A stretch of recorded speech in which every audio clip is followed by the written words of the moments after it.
I was appointed as Goodwill Ambassador for UN Women 6 months ago.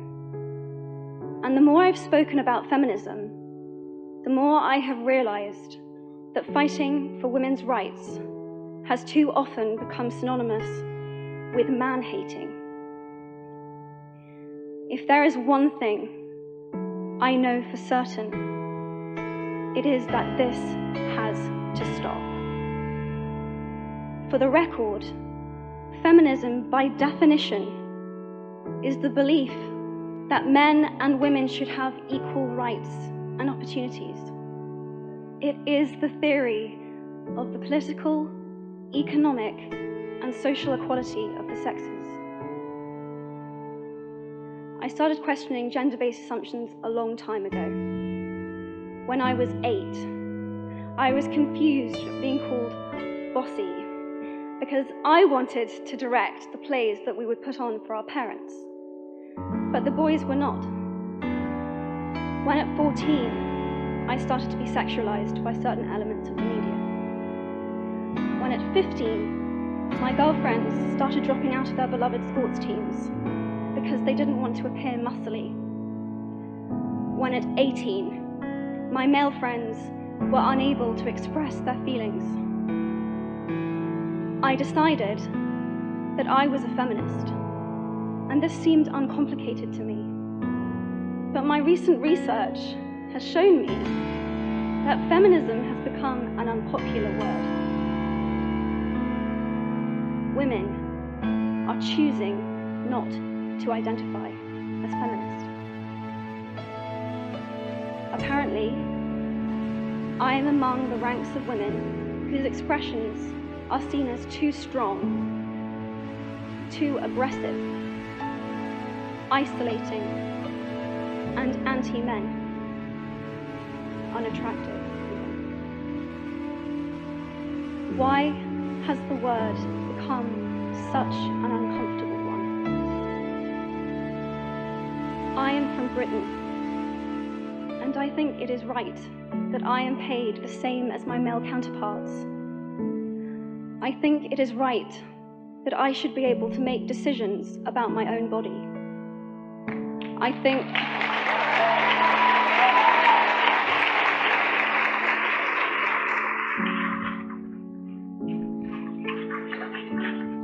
think it is right that women be involved on my behalf in the policies and the decisions that will affect my life. I think it is right that socially I am afforded the same respect as men. But sadly, I can say that there is no one country in the world where all women can expect to receive these rights. No country in the world can yet say that they have achieved gender equality.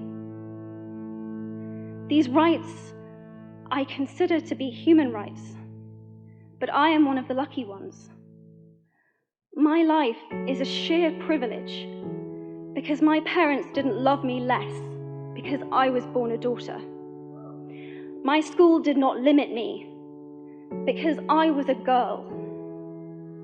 My mentors didn't assume that I would go less far because I might give birth to a child one day. These influences were the gender equality ambassadors that made me who I am today. They may not know it, but they are the inadvertent feminists who are changing the world today. We need more of those. And if you still hate the word, it is not the word that is important. It's the idea and the ambition behind it. Because not all women have received the same rights that I have. In fact, statistically, very few have been. In 1997, Hillary Clinton made a famous speech in Beijing about women's rights. Sadly, many of the things that she wanted to change are still true today. But what stood out for me the most was that less than 30% of the audience were male. how can we affect change in the world when only half of it is invited or feel welcome to participate in the conversation? Men, I would like to take this opportunity to extend your formal invitation.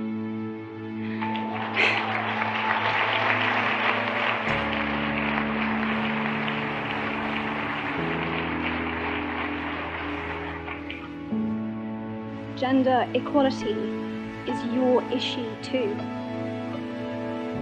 Because to date, I've seen my father's role as a parent being valued less by society, despite my needing his presence as a child as much as my mother's.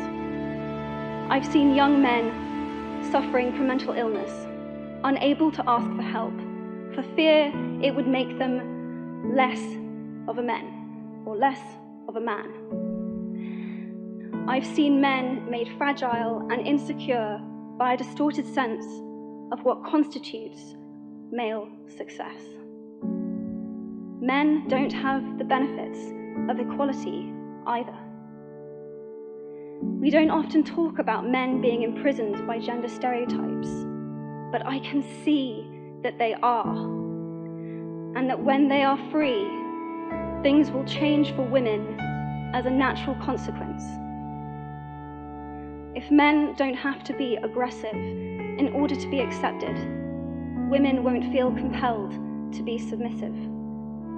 If men don't have to control, women won't have to be controlled.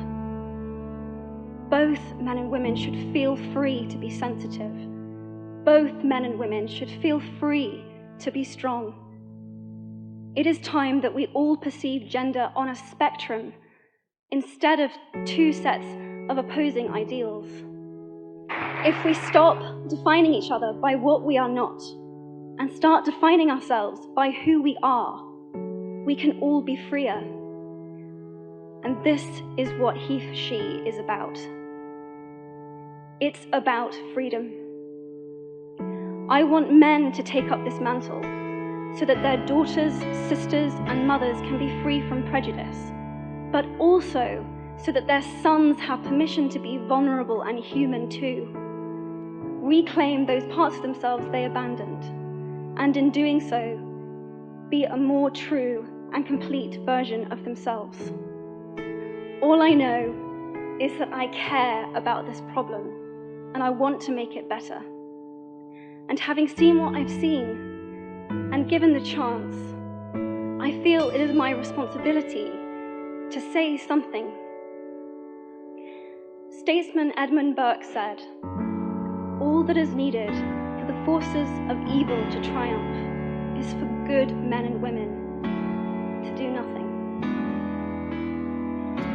In my nervousness for this speech, and in my moments of doubt, I've told myself firmly, if not me, who? If not now, when? If you have similar doubts when opportunities are presented to you, I hope that those words will be helpful.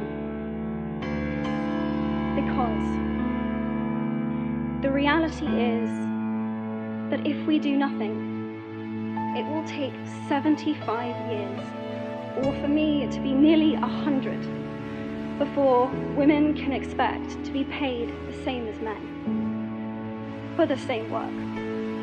If you believe in equality, you might be one of those inadvertent feminists that I spoke of earlier. And for this, I applaud you. We are struggling for a uniting word, but the good news is that we have a uniting movement. It is called HeforShe. I am inviting you to step forward, to be seen, and to ask yourself, if not me, who? If not now, when? Thank you very, very much.